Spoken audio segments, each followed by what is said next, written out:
It's time for Reason. School funding did not go down. A flat-out, absolute lie. Across the board, in every district as an average, the state funding went up 1% to 2% every single year Governor Brownback has been in office, even after the tax cuts, even after the budgetary issues. The budget continued to climb every single year, and education spending grew by 2% every single year Brownback has been in office. This is the Voice of Reason with Andy Hoosier. Then I get on my knees and pray.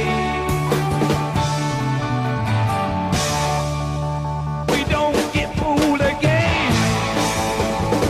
Don't get fooled again. Good morning to you. Welcome into the Voice of Reason right here on the Mid-America Network. It's the day you've been looking forward to. It's not just a regular Friday.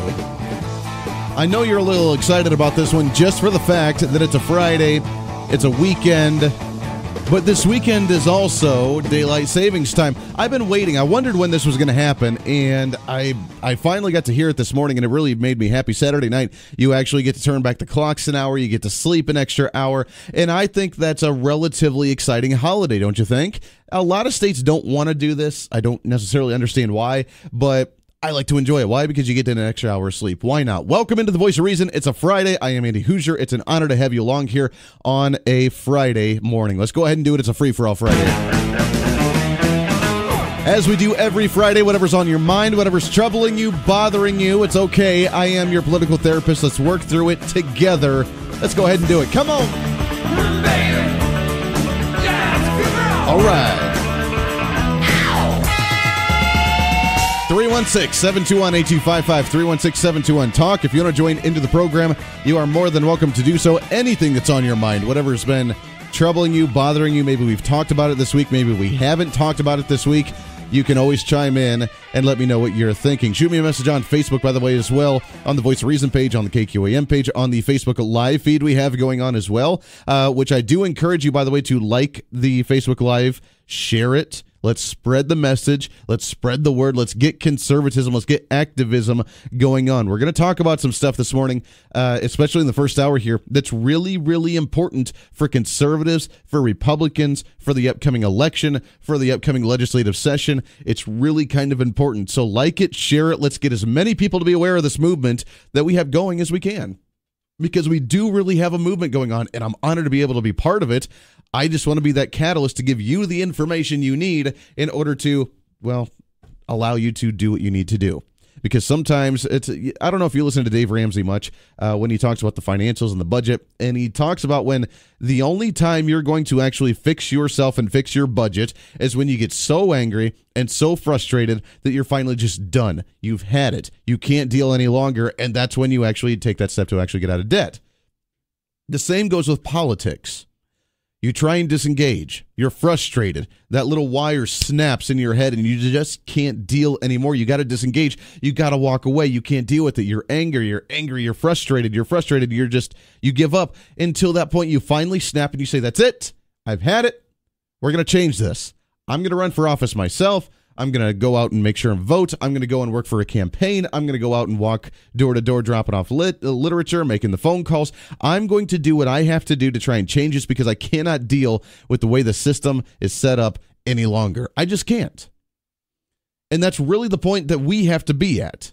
I have to be at that level almost every day to say, I cannot deal with progressives and with liberals and with individuals advocating for socialism and for dependency, because it is the most ridiculous, absurd, stupid ideology in the entire world. It's always been. It's been around for a long time, and it's never going to go away, but we need to minimize it so that way it doesn't have an actually loud, somewhat voice in the United States or even in our local communities. Well, we need to expand spending for this. Well, we need to invest in this program that's going to be kind of iffy if we get a return on it or not, but we really need to raise your taxes. Well, you make a lot of money in the community. You may be one of the rich families in the community. You may be making more than $60,000 in the state of Kansas. Well, you may be the better off, so therefore we need to tax you. We need to redistribute your wealth. We need to make sure that you pay your fair share. And I'm sick and tired of hearing those talking points and that rhetoric. It makes no sense to me whatsoever.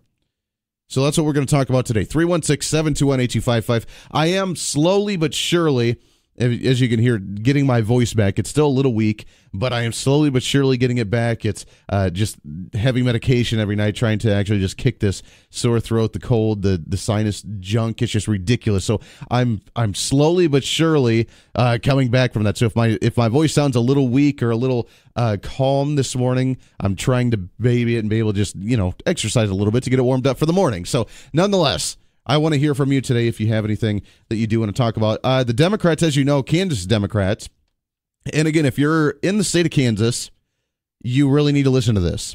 If you're not in the state of Kansas, if you're in Oklahoma, Texas, New Mexico, Colorado, if you're in those areas and you're listening to this, pay attention, because this is exactly how progressives like to promote their agenda. This is exactly how they do it.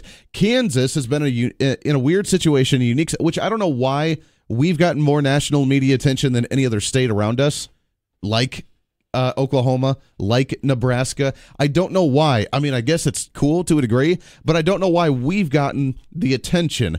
And the reason is because, of course, we've had our tax reform from Governor Sam Brownback back in 2012, and they pretty much reversed every bit of it this last legislative session in January of 2016. Well, I guess it was down to like June in 2017 here, but they did the retroactive tax increase. They raised our taxes in July. Which, by the way, they're retroactive through January, so we're all going to owe tax money in next year when we actually file. But starting January, we're also going to see another tax hike. And all of this, by the way, was just to pay off the $1.2 billion budget shortfall that we've had lingering in our state budget. But they didn't compensate for the $400 million in additional spending that they passed for the next 2-year budget. So when we go back in 2019, we're still going to be in the red again. And the whole idea, the whole argument the Democrats have and that the progressives have right now is the fact that it is a failed Kansas experiment that Governor Brownback had because he cut taxes, and he cut taxes for the evil, rich people, the terrible, horrible people with wealth that actually, create jobs and stuff. But he cut taxes for them, and then everything fell apart. What they don't tell, of course, is that we didn't cut the spending. And we mention this all the time, and I try and rail on this every single day because it's important. But they went to Washington, D.C. over a couple of days ago on Wednesday, and they went to testify because now President Trump is now trying to do his tax reform at the federal level, and he's basing a lot of his ideas on what we did in the state of Kansas. And the progressives are furious of it. And they're furious just because of the simple fact that we had the quote-unquote failed experiment here in Kansas, and therefore we're going to have a failed experiment at the federal level, and they talk about all the shortfalls that we had here in the state. And because we had to cut this program, we had to cut that program, we had to cut this, or we had to shorten this, we had to consolidate this, we had to cancel this, which wasn't true, by the way, but they say it is. It's just a lie. It's a bold-faced, flat-out lie. And I don't call people liars just for the sake of calling them a liar. But when they truly, honestly, genuinely lie through their teeth, lie, when they're looking you directly in the eye and they lie to you, it's time to call them out for that. No, we did not cut education funding. No, we did not cut highway funding. We borrowed highway funding from projects that are set to be out 5 years from now. We didn't cut any actual projects now. We did halt some, yes. Did they need to be done? I don't know. We talked to the Secretary of the Department of Transportation here in the state of Kansas, and he said that we're still ranked number 3 in the entire country for the best state highways. And by the way, that's up from 5 when it was, a year or two ago. So we've actually done better. They try and say that the state prisons, and you've heard some of the riots that happened in the El Dorado State Corrections Facility. You've heard about the salaries that are really low for the corrections officers. And yeah, we need to compensate for that. But that had nothing to do with our state budget because they could have included that in the last budget. They did not do so because there weren't any issues at that time. And they haven't seen salary increases in years. So now you're going to lump that into the budgetary issues that we had for the state. It's baloney. It's lies. It's not true. So they go to Washington, D.C. to testify about these shenanigans, about these lies, about this manipulation that's just not true. Now, luckily, there's some national hosts that are catching on to this as well and beginning to try and spread the word because this is the big national movement now. The Democrats, they're in turmoil. They're desperate. They're trying to stop anything that Donald Trump can. The same way the Republicans at least pretended to try and stop everything Barack Obama was doing. But the Democrats are sincere about it because they truly, honestly do hate Donald Trump with a passion. So any way they can do it. And with the party in shambles as it is, and you've heard the news that the Democrats are still within their civil war, that the latest news came out showing and proving that Hillary Clinton did kind of rig the primary election against Bernie Sanders. All this was true, but now it's finally coming to fruition a year later, saying, oh yeah, I guess we should have listened because it actually did happen. So the Democrats are broken right now. The Democrats are shattered. But their one rally cry right now, their one unified rallying cry is the fact that Donald Trump cannot pass tax reform, that Donald Trump cannot go the same way that Kansas did, and that we're going to fall into the same shortfalls as what the state of Kansas did. Now, I find, again, very ironic of the fact that we have trillions of dollars of debt at the national level, and they're complaining about going into a deficit at the federal level because of tax cuts. They're the ones that spend every single year. They're the ones that increase social spending every single year. They're the ones that refuse to even touch 60% of the entire federal budget because it's the quote-unquote mandatory spending that grows exponentially every single year that we're not allowed to touch with Social Security and with Medicare and Medicaid and with the WIC program and with all these other, food stamps and with all these other social programs that just grow we're not allowed to reform. We're not allowed to rewrite. We're not allowed to cut. We're not even allowed to slow the growth of. They're the ones that advocate for that, and at the same time, they're turning around and saying, we can't cut taxes because it's going to really harm the community. It's really going to harm the budget. It's really going to harm the country because then we're just going to run out of money. Yeah, okay, give me a break. You're the ones that don't care about cutting spending at all anyways. More of this when we come back. This is The Voice of Reason. Stay here. This is The Voice of Reason with Andy Hoosier.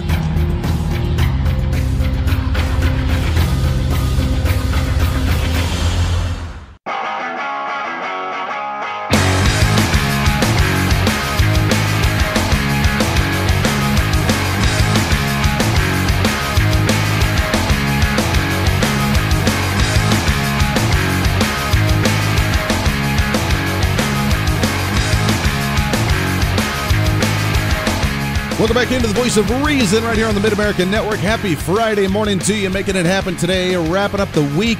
Let's go out with a bang, shall we? 316-721-8255, 316-721-TALK. If you want to join in,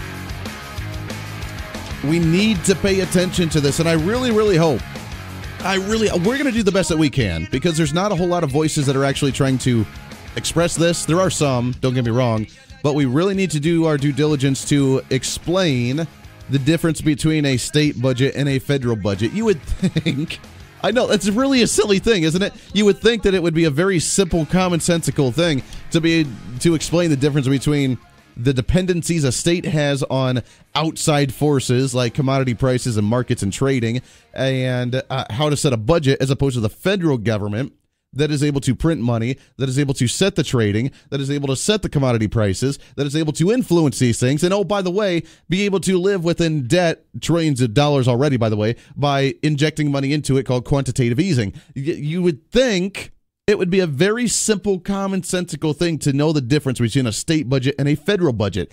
Obviously, progressives and Democrats are having a very difficult time with that. Or at least they pretend to be. They know it, but it's political gain for them. It's a political argument. And the drones that continue to follow that idealism just don't understand, so they're the ones that are the victims here. And they like to play the victimhood very, very well. 316-721-8255. So, again, if you're outside of the state here, pay attention because I know you've heard this. It's been in the Wall Street Journal. It's been in the New York Times. It's been in the Washington Post. It's been on, of course, all the left-wing blog sites online as well. The failed Kansas experiment. And again, I don't know why Kansas is the unique situation here. Nebraska was in a shortfall just a year or two ago as well. Although they came out and said, yeah, we're going to cut spending. That's all we got to do. We got to cut spending. We're not going to raise taxes. We're not going to impose that tax burden onto our people. We're just going to raise tax, or we're just going to cut spending. Oklahoma's falling into a shortfall right now as well, and they're in a gridlock. They're still kind of floating around their special session. What are you guys going to do down there? Well, are we going to cut spending? Are we going to have to raise taxes? The situation there's a little bit different because you guys actually did cut some spending, and good for you. Texas, I know your financial burden's a little tight right now as well, just because of the fact that you have to do hurricane relief, just because of the fact that you guys are trying to rebuild at the same time as grow. It's a very difficult thing for you, but you guys are handling it. We don't hear about it as much. Kansas, for whatever reason, is the perfect prime example of progressives, which is really sad because Republicans predominantly run the legislature, but progressives dominating, the establishment dominating the control and the say at the state level here. They love it because we cut taxes, we didn't cut spending, we run into a massive shortfall, and then they can blame it on Republicans for actually cutting taxes and saying that, look, cutting taxes doesn't work, when, of course, you and I know that's just not the case. So, Wednesday of this week, just a few days ago, Democrats in the U.S. Senate on Wednesday used a group of like-minded witnesses to attack President Donald Trump's tax cut plan, comparing it to what they repeatedly referred to as the Kansas failed tax experiment. I mentioned this on Wednesday when they said they were going to do this, and my question is, again, Republicans, where are you? Republicans at the state level, Republicans at the federal level, where are you? Why didn't we do our own hearing to testify to show the successes of the Kansas experiment, quote unquote? 2 Kansans went to Washington, D.C.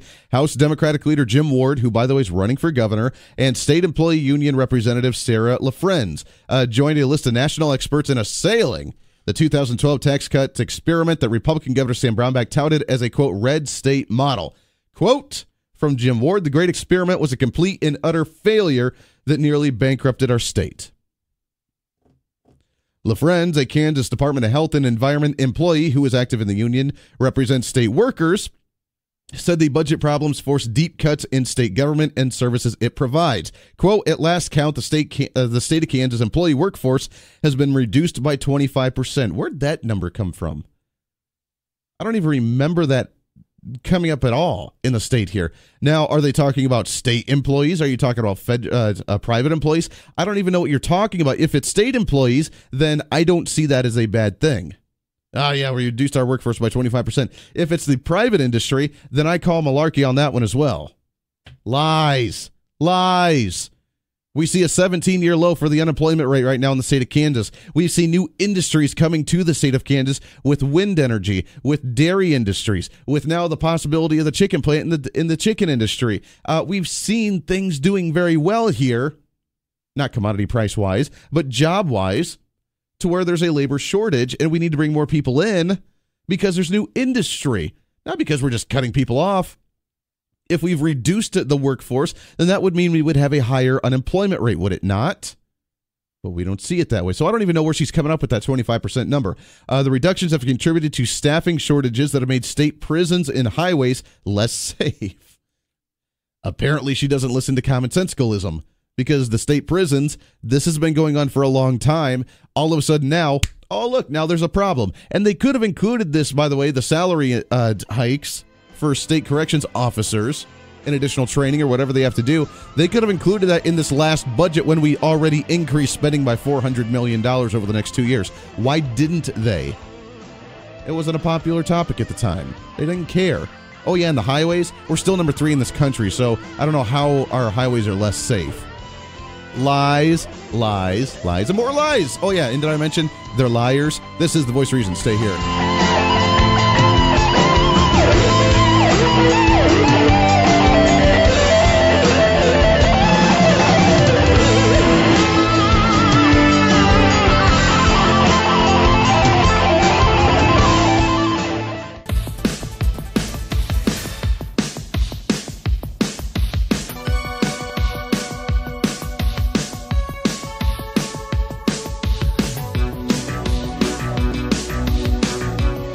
Defending the rights of every Kansan.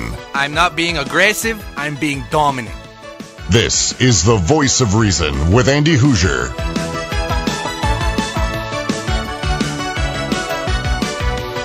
Well, good morning to you. Welcome back into The Voice of Reason right here on the Mid-America Network. It's a Friday. It is a free-for-all Friday. We love hanging out with you here on a bright and early or a dark and early morning. It is, by the way, daylight savings this weekend. Sleep in an extra hour on Saturday. I'm really looking forward to that.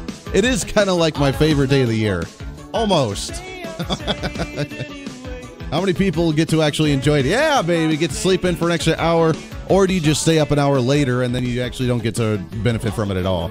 316-721-8255, 316-721-TALK if you don't join in. So the Democrats going to the federal level from the state of Kansas, trying to use the Kansas failed experiment as the example of why we need to stop tax reform at the federal level, because of the fact that, Donald Trump's just terrible and he's doing the same thing as Governor Brownback, and we're going to run the state bankrupt, which, again, I don't know how the federal government can be bankrupt when it's already trillions of dollars in debt. But they don't look at that. They don't care. They ran it into the ground like that. They're the ones to do stimulus, which I would say the establishment does the spending.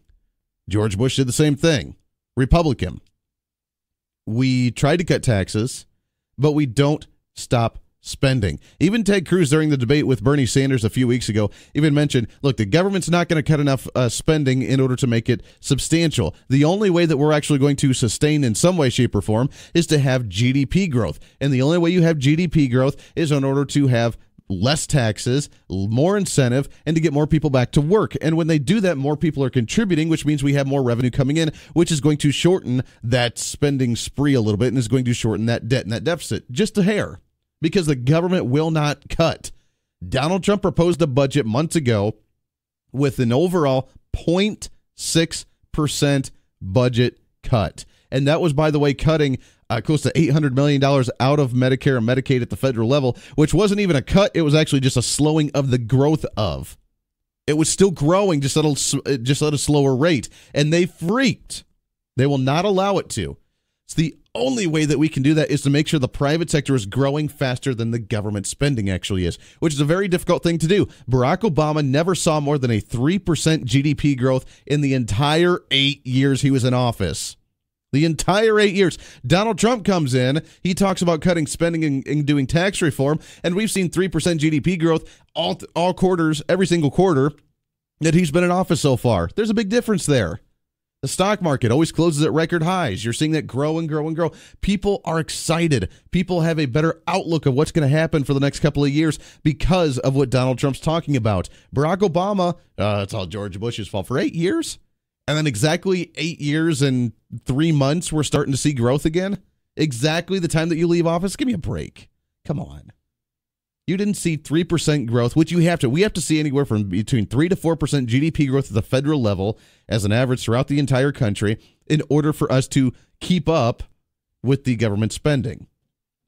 And now we're seeing that 3.5%, 4% GDP growth quarter over quarter while Donald Trump's in office.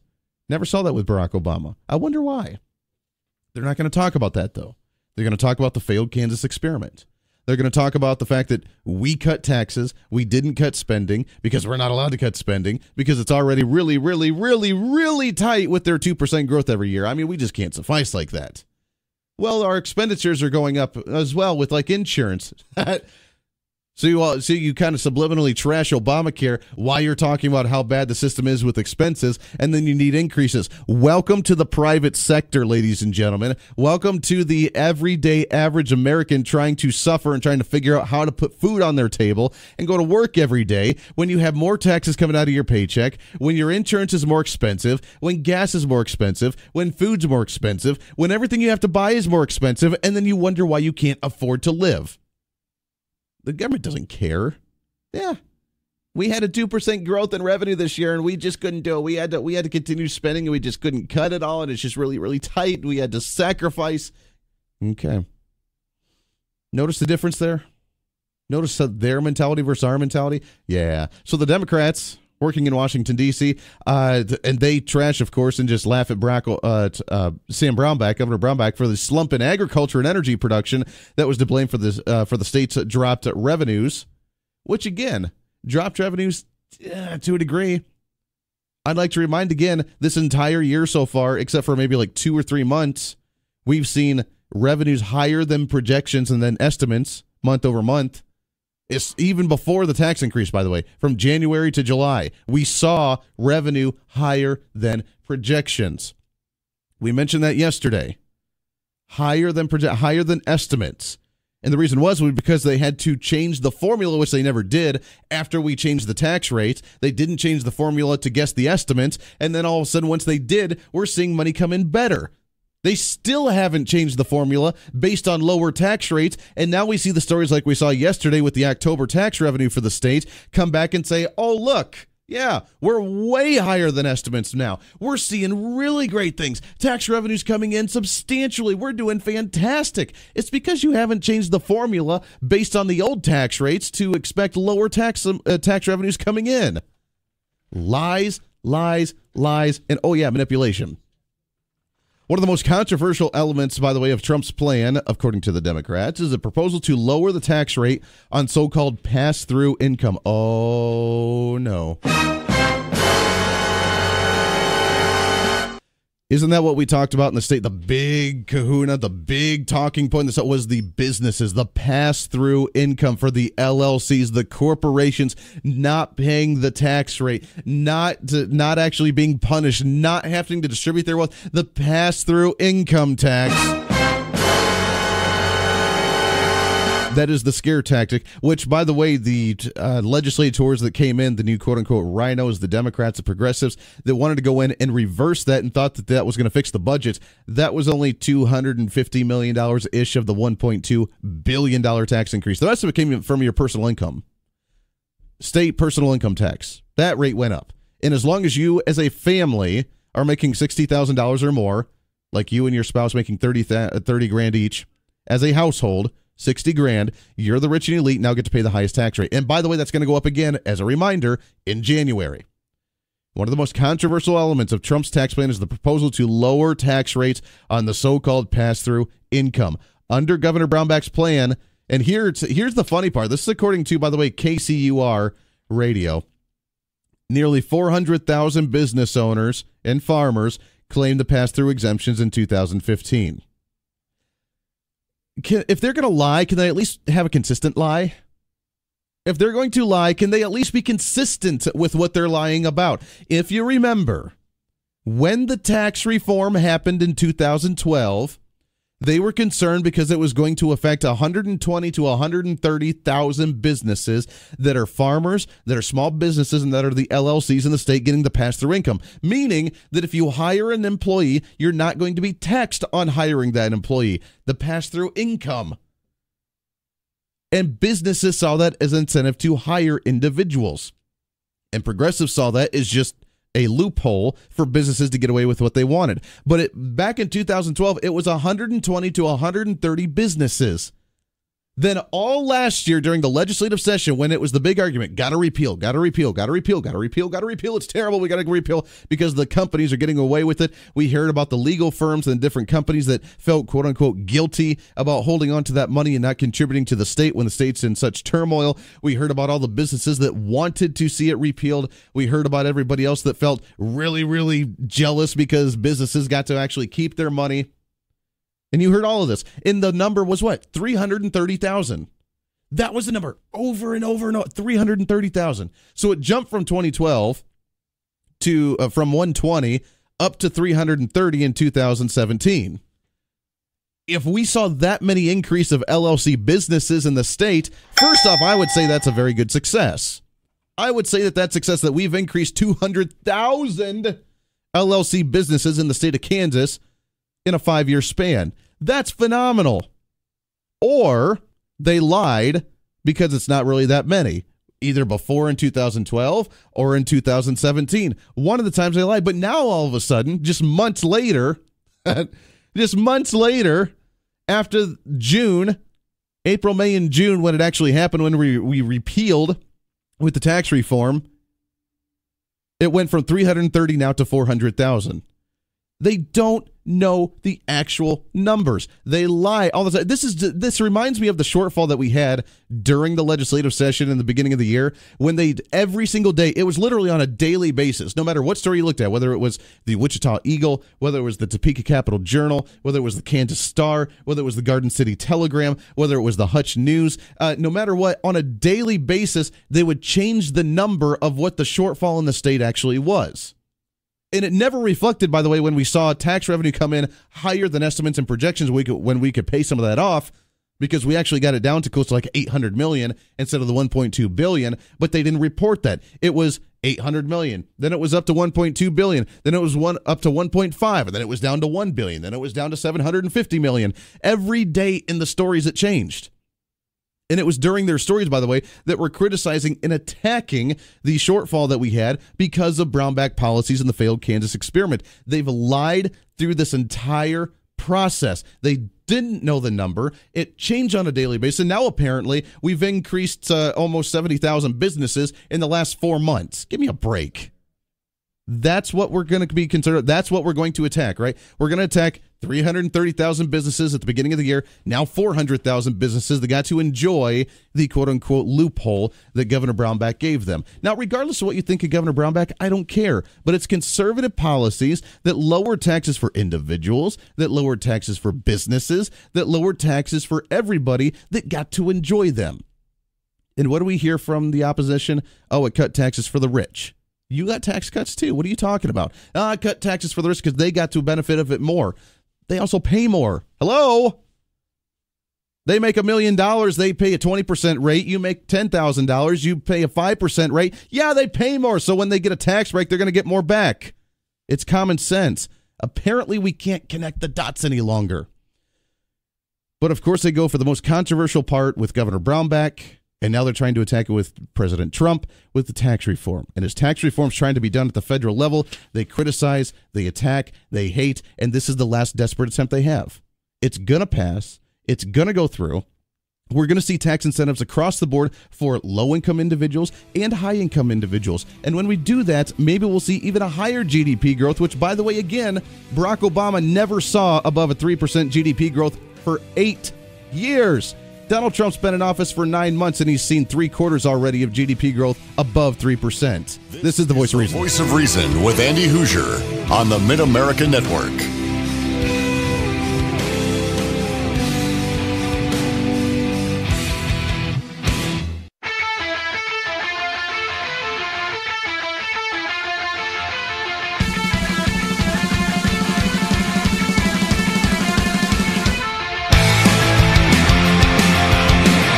Welcome back into the Voice of Reason right here on the Mid-America Network. Appreciate you hanging out with us today. It's a Friday. It's a free-for-all Friday. Let's make it a good one here, shall we?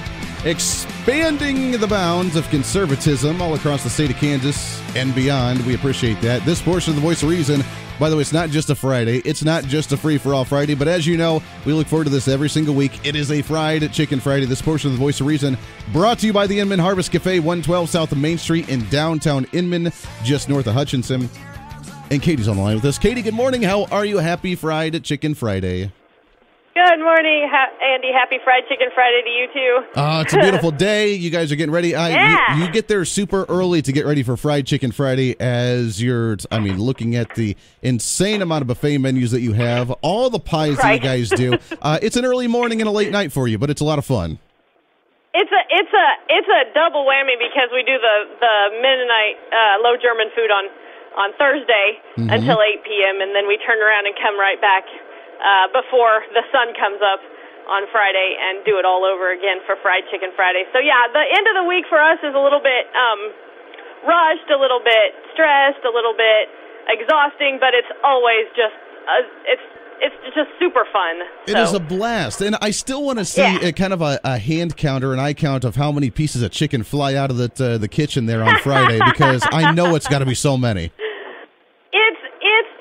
I don't know, because it's a lot of chicken. It's like 150 pounds at least, and that's like the minimum that it is. That's fantastic. And it's like it's like over 100 potatoes. Very nice. Might be somewhere in the 125 potato range. See, that's a good day there. That's a good day. Yeah.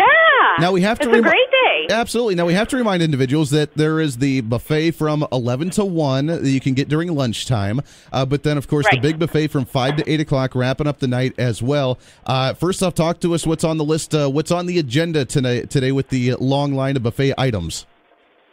So today, besides the chicken and the mashed potatoes, the vegetables, the homemade mixed salads, we are having chicken enchilada lasagna.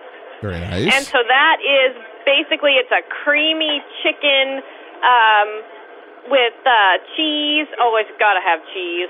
And then you, instead of, like an enchilada's rolled up, right? Well, this is like layered like a lasagna. So that's the one thing we're having. And then we're also having ranch potatoes. So those are like kind of like an au gratin potato, only instead of the au gratin-y stuff, we're like got ranch and creamy. It's probably got cheese in it too.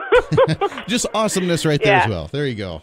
Yeah, and then baked beans, and then of course from 5 to 8 in the evening the buffet comes. It's got roast beef on it all the time. The roast beef is always slow cooked.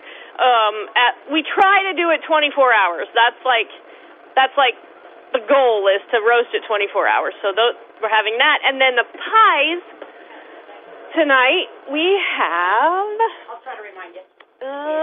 Coconut, peanut butter, rhubarb, peach, custard, pumpkin, and lemon meringue. I love it. Those are the pies that we made. Yeah.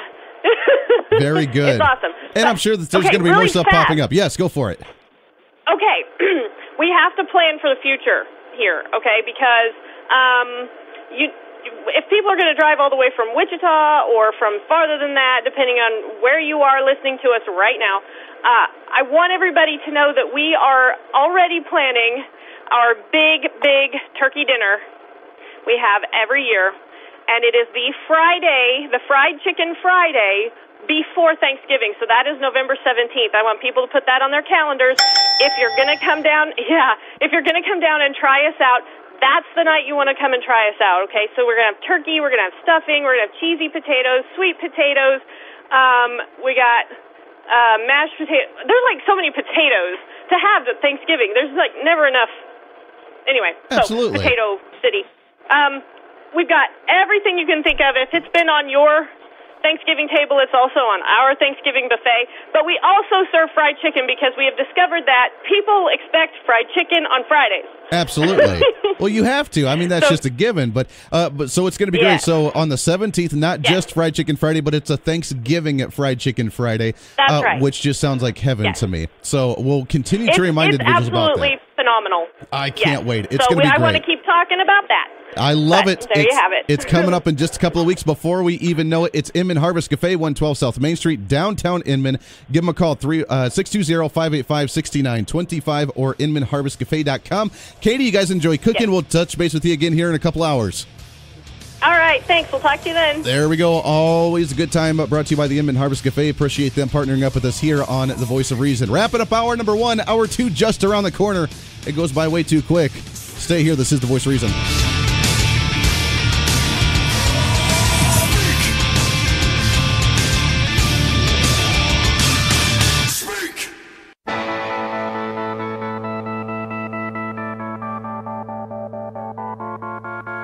It's time for Reason. School funding did not go down. A flat-out, absolute lie. Across the board, in every district as an average, the state funding went up 1% to 2% every single year Governor Brownback has been in office, even after the tax cuts, even after the budgetary issues. The budget continued to climb every single year, and education spending grew by 2% every single year Brownback has been in office. This is The Voice of Reason with Andy Hoosier. Then I'll get on my knees and pray.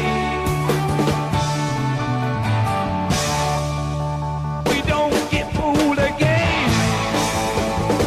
Don't get fooled again. Good morning to you. Welcome into The Voice of Reason, hour number 2 of The Voice of Reason right here on the Big Talker, 1480 on the AM side, 102.5 on the FM side, KQAM. It is a Friday.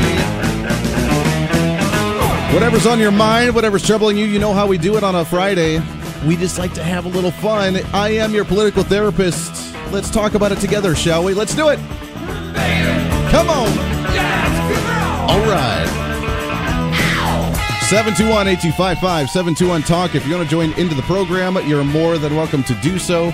Shoot me a message on Facebook, on the Voice of Reason page, on the KQAM page, on the Twitter, at Hoosier Reason. I actually got into an argument on Twitter yesterday just for the heck of it.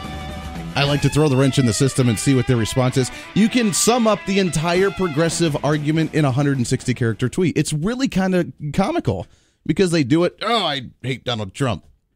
and then I just laugh at them. So if you want to get on Twitter, you can do that. You can find me at Who's Your Reason. The Facebook Live feed is up and rolling as well with the dual cam right now. As you can see, the great guests in studio. Appreciate it if you like it, if you share it. Let's expand it. Let's grow it. Let's make this movement aware all across the state here in the state of Kansas. 721-825-572 talk. Mike Furches, though, in studio as he is on a Friday morning. Good morning, sir. Good morning, sir. How you doing, Mr. Andy? You know, I'm doing great. I got to say, I have been, first off, I don't know if you follow The Walking Dead. I've never missed an episode of that. Never missed an episode. Or The Talking Dead or Fear the Walking Dead. Never missed a single episode. Oh, that's right. That's right. Now, see, I would love to watch The Talking Dead. I don't get to watch that because we do it through iTunes. So we download it and then watch it the next night. Yeah. So we watch it on Monday night.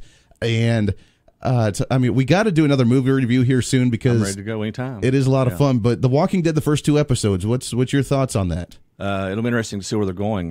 What I'm waiting for is the mesh-up they're doing with Fear. 2018, Kirkman has announced that they will be doing a mesh-up of the 2 shows. So there will be a crossover between The Walking Dead and Fear the Walking Dead. And a lot of people were really critical of Fear the Walking Dead at first. But what you're seeing in The Walking Dead right now with a lot of the action, the shooting, and it's almost like a continual war, that went on for the whole season in Fear the Walking Dead. It almost was like a Mad Max Beyond Thunderdome type of thing as opposed to a zombie thing. You still have the zombies or the walkers. They're just kind of the nuisance in the background. That's right. I mean, the real story is about the people. I think it's the best show on television. The ratings show that the people love it. My wife hates zombies. She hates horror, but she loves The Walking Dead. It's an incredible show. I saw the first season of Fear of the Walking Dead. And the big concern that they had was that it happened too slowly. Yeah. As opposed to what like the Walking Dead show, like where it was just like, bam, he woke up and everything was done and it was over, and now we're in the apocalypse as opposed to the transition too. So I'm curious to see how they're going to cross between the two because I wondered if they would. Well, that first season was all character development, so it is nothing like that first season. And I'm going to tell you, I'm kind of sick because I don't want them to kill off Negan. I love the character Negan. He is one of the best bad guys ever in the history of cinema, television, movies, or whatever. He's a phenomenal actor. I would say between him and the Joker in The Dark Knight were probably the 2 best crazy bad guys that I've seen. Yeah, Heath Ledger was a phenomenal actor. I think that killed Heath Ledger.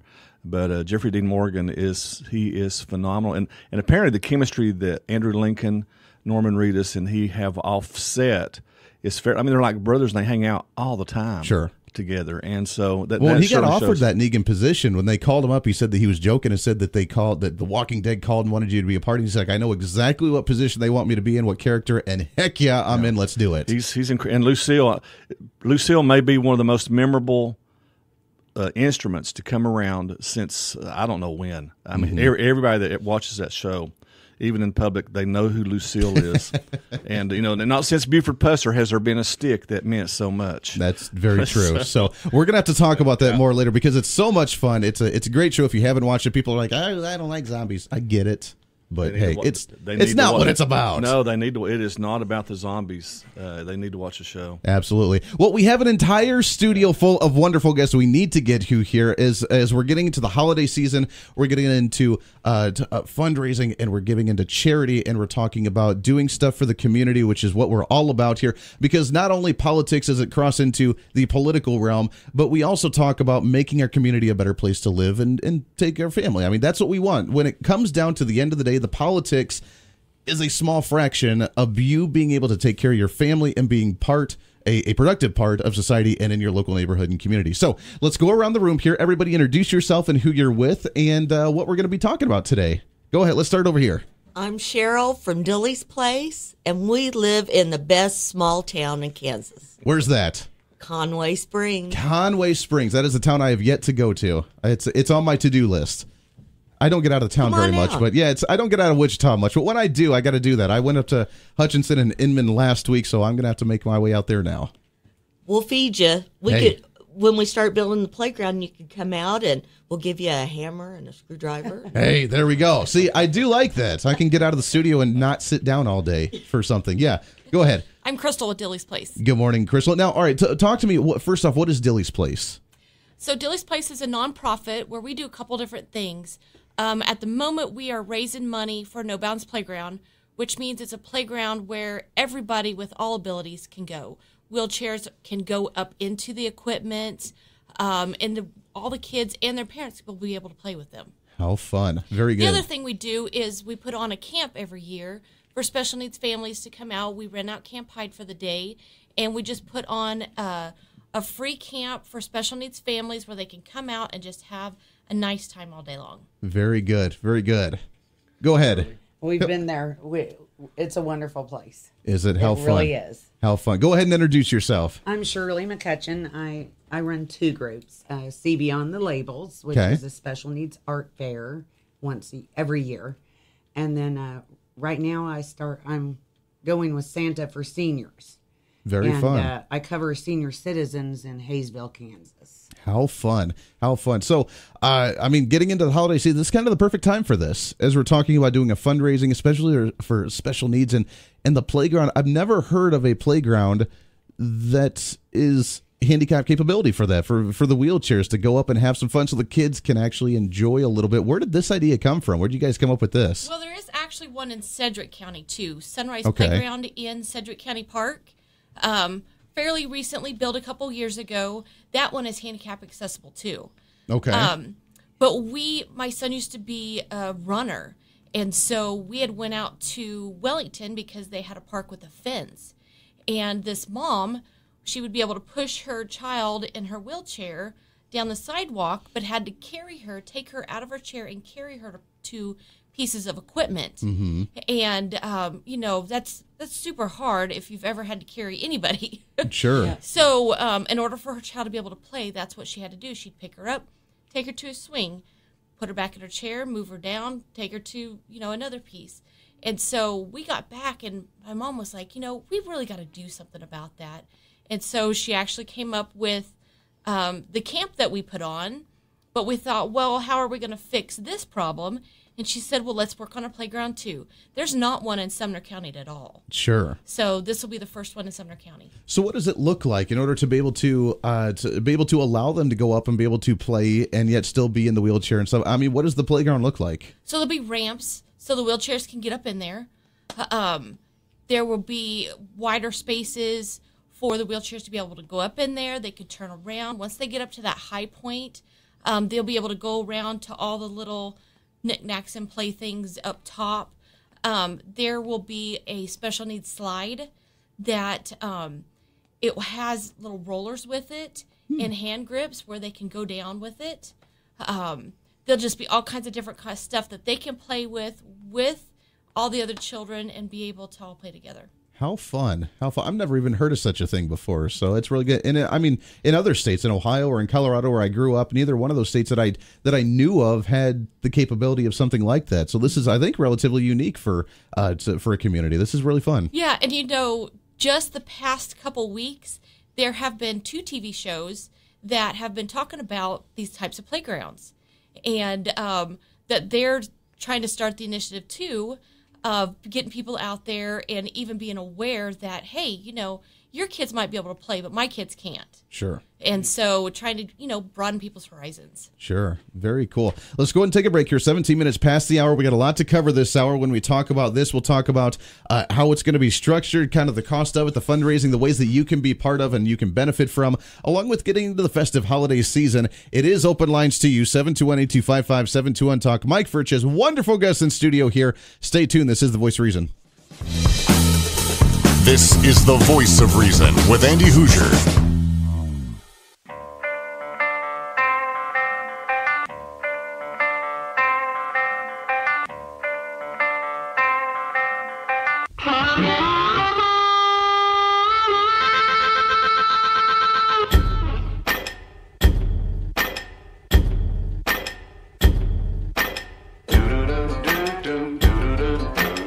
Welcome back into The Voice of Reason right here on the Big Talker, KQAM. Appreciate you hanging out with us today on a Friday. It's a free-for-all Friday, 22 minutes past the hour. This portion of The Voice of Reason brought to you by Network Consultants. Business owners, listen up. You have a lot of computers in your business. You have a lot of software that you may be running for, like bookkeeping or maybe your operational. They can help you out. They're an infrastructure company. They can help out with your firewalls and sonic walls, database safety, and security. network communication, VPN, backup solutions, even you getting you set up on the cloud. You have all the programs that run, all the computers that try and connect to one another, and sometimes there's those glitches. They can make sure your network and your computers are running smoothly so everything runs smoothly. They work largely with these small and medium-sized businesses, so they know the importance of how efficient your computers need to run. It's a side of the business that may not get a lot of attention, but it is the most expensive side if something goes wrong. It's more expensive than if you actually just maintain it on a regular basis. Call now, tell them I sent you, get a free network analysis. They'll come out, visit your business, review your system, help you any way you can, even help guide you to manage your own network, which nobody else does. They do have month-to-month plans available. You don't have to do a long-term agreement. All you got to do is tell them I sent you. Give them a call, 316-201-4624, 316-201-4624, or visit online at network-consultants.com. By the way, before we get back into the fundraising here, did everybody have a good Halloween? Halloween was last week. It was a lot of fun. You got to do the trick-or-treating. Although I told you it was going to happen. As soon as all the kids get excited about their Halloween costumes, it gets cold. They have to put the coats over it, and then you don't even get to see the costumes. True. That drove me nuts every year as a kid, which may lead to why I hate wearing coats today, because it always covers up whatever I'm wearing. I don't know how much it hurt. I live in a historic Midtown. We had 0 trick-or-treaters. Zero. However, I've got a good friend that lives in College Hill, and they had a clicker. Almost 3,000, right at 2,500 people that they had. In like one night or over the span of the weekend? No, one night. One night. So what a lot of people in Wichita, they take their kids over, bundle them up, and take them to College Hill, I guess. And we hit up trunk or treats. Hey, we know where all the candy's at now. Yeah, there you go. One piece of gummy. Yeah, here you go. I had 3 trick-or-treaters come to my door. And it's a relatively quiet neighborhood, but there were some that were just kind of scouting out, and we had the decorations and light on, so we did get a couple, but I would have liked to have seen more. But yeah, it's always cold. It hits. It was beautiful the week prior. Oh yeah, 60, 70 degree weather. Now, boom, there it hits 40 degrees, and now you got to wear your coat outside with all the kids, and I do have to say, though, there's some pumpkin patches where you got to do the nice little corn maze, which I've always wanted to do, and my daughter loved it, and it was a lot of fun. Got to pick out the little pumpkin, got to do the hay ride, and it was just a great time. So there's a lot of festivities around here for that kind of stuff. Yeah, there is. I'm waiting. Actually, do you know of any haunted corn mazes? I don't know of any. And I think you have a new business idea. See? In Ohio, they were everywhere. The haunted corn maze and the corn was, you couldn't see anything, and it was people run out of the corn with a chainsaw and come chasing after you and stuff. And it's a great time. But I have not seen anything around here like that. We're going to, yeah, you're right, business venture. Hello. We're going to have to start that. Fundraising idea. Exactly. See, fundraising idea. And talking about the fundraising, how much money for these events, how much money do we need to raise for Dilly's Place? Right now, we are $6,000 short of our goal. We have 12 days left of our matching 100% grant. Very good. Very good. So $6,000 short. What's the total amount? How much have you gotten so far? Right now, we have close to $70,000. $70,000. So you guys are really close. That's not including the city of Conway Springs donated the spot in the park. Lang Excavating is doing all of the dirt work and everything for free. Okay. The Army National Guard are bringing out their recruits, and they're going to help us put it together and install it. How fun. Yeah, awesome. But that's also not including the flooring. Now, our grant that we got is strictly for play equipment. Sure. And so we're at the very tip of where we need to go and order it, which will be November 15th. We have to go and order that to be able to keep that grant. So it's coming up quick. So it's coming up real quick. $6,000. And how can people get involved? Now you're doing the Santa for Seniors, which is kind of a fun idea. Talk about first off what that is. Okay, Santa for Seniors. I started that a couple of years ago. I saw the angel tree at the mall, and I thought, you know what? Let's do this. Our senior citizens deserve something. Absolutely. And so I talked with some people, and Johnny B's in Hayesville agreed to put their trees up in there for me. And I go and I get the names and their wish list from the senior citizens. And I put those on the cards and hang that on the trees. And then the public comes in and adopts their senior. Okay. And they bring the gifts back where they got them, and either I wrap them or they can wrap them. Sure. And then we set a night to go and deliver. And I asked the public to come and help deliver. I also asked the public to help cover the ones that don't have the wish list. Mm-hmm. So I asked for donated items. Like this year, I'm asking for throw pillows and popcorn tins.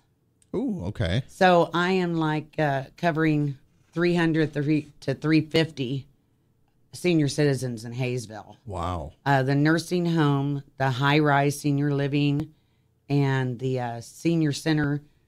They have senior living around there, and then Meals on Wheels. Okay. And so it's just me kind of, and I asked for volunteers and I asked for donated items. How long have you been doing this? A couple of years. This will be year 3. Year number 3. How many volunteers do you usually get each year? The public's been pretty good. I always worry, of course, because I want everything to go just right. But Sure. we can always use more. Always use more, absolutely. It seems that people always think about finances, and finances are always an issue. But it seems like with both organizations that volunteers, which doesn't take really any money, just a little bit of time, are incredible attributes and things that can always be used to help out. Yeah. Very good. Definitely. And I don't ask for expensive items. Sure. Shop like you would for your own grandparents. Yeah.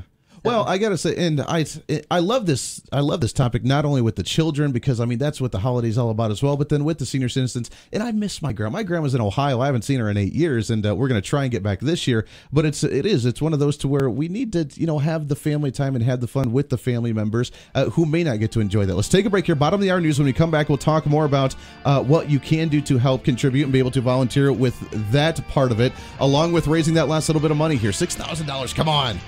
How many days we got here? We got, what, 7 days, 8 days, 12 days? 12 days. Not very many days left here. We could get $6,000. They've already got the majority of it. Let's make this happen. Bottom of the hour news coming up. We'll open up lines to you when we come back. This is The Voice of Reason on KQAM. Stay here.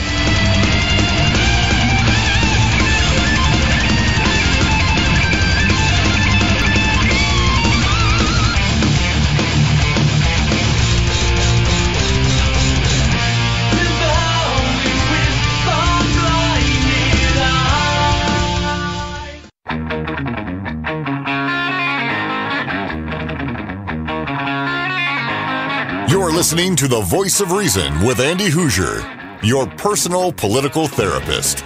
Give him a call at 721-TALK. Welcome back into The Voice of Reason. 35 minutes past the 7 o'clock hour. Great to have you along today on a Friday. It's the Free for All Friday. Celebrate! Not only that, I'm excited about daylight savings this weekend. I get to sleep another hour. Come on. You're a dad. You don't get to sleep anymore. That's true. You had to remind me of that fact. Just crush your hopes now instead Crush of this it now. weekend. Yeah. That's true. Although usually my tradition is, well, hey, I get to stay awake an extra hour and then just not even recoup any. But you're right. The kid's still going to wake up. She's going to wake up now at 5:30 instead of 6:30. Right? Yep. Right. Great. Welcome into The Voice of Reason here. That's going to be. Don't stay up the extra hour. Don't stay up the extra hour. No, especially being here at 5 a.m. every day. I'm in bed by 7:30 every night. By 7 o'clock, 7:30, done. I'm ready to go to bed. Yeah, it's just get as much of it as you can. By the way, Mike, your beard is getting a little bit whiter. Well, tis the season, and there's just an effect on that. Well, and it'll be getting even wider. Over the next couple of weeks. If you've ever seen the movie The Santa Claus, I tell all the kids around the world that's exactly how it is that you look kind of like a regular guy, and then the closer you get to Christmas, the transition takes place. So that's right. I was talking. It just magically happens. Yeah. So I run 3 Santa groups at Facebook, and it's that time of year for me and a number of helpers.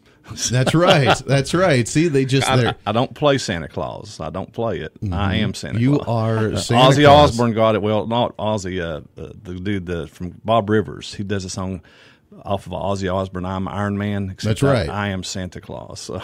I would like to see Ozzy actually sing that. That would be great. I'd like to see Ozzy sing about anything, but that's a whole other topic. Hey, I will say though, he did say, I don't know if you heard this or not, he did sing Walking in a Winter Wonderland with Jessica Simpson. Yeah. Yes, Really? Ozzy Osbourne, Jessica Simpson, Winter Wonderland. It is in my Christmas bump rotation that I play on a frequent occasion during the time of year. Well, check out Bob Rivers' "I Am Santa Claus." You can YouTube I'll have it to or watch that whatever. one, It's too. like Cosby singing "I Am Santa Claus." I like that. I like that. Just a reminder, coming up in hour number 3, Ben Blankley is going to be coming in, candidate for District number 1 of the Wichita City Council. We have the special election next week on Tuesday. Get out the vote, get out the vote, get out the vote. This will be the final candidate that we've had of the, I want to say, 6 or 7 candidates we've had on the show. So looking forward to talking with Ben coming up in about a half an hour. But now you, I got to say, you run so many different things right now. It's the Santa for Seniors. Yes. But you also have some other things in the works as well. You're really busy this time of year.